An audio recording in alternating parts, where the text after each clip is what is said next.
Juan 6:33. Ang mga bagay na ito ay sinabi ko sa inyo upang kayo'y magkaroon ng kapayapaan sa akin. Sa sanlibutan ay mayroon kayong kapighatian.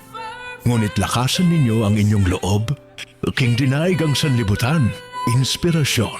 Sa pamamagitan ni Jesus, tayo bilang mga nilalang sa lupa ay nakatagpo ng landas tungo sa pagtatagumpay laban sa sanlibutan.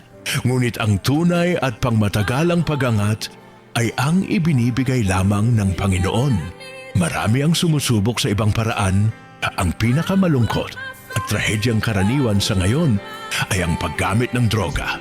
Subalit kung wala ang kaligtasan at salita ng Diyos, ang mga paraang ito ay tiyak na mabibigo. Sa pananampalatayang Kristiyano, tayo ay itinatataas upang maging mas ganap na nilalang. At sa araw ng ating pagharap, tayo ay ganap na lalampas sa ating laman at papasok sa walang hanggang kaharian.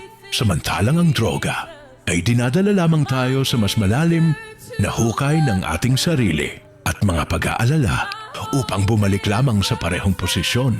Imbis na tunay na kalayaan, ang tao ay lalong nabibitag sa pagnanasang makatakas.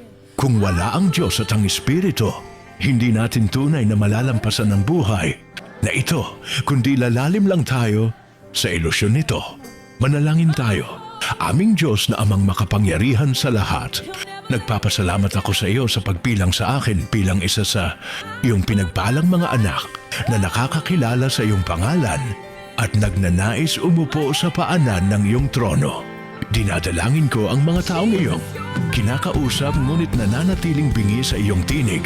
Naway matagpuan nila ang karunungang mula sa loob at ang tunay na landas tungo sa buhay na walang hanggan sa pamamagitan ng iyong banal na kaluwalhatian at awa lamang. Amen.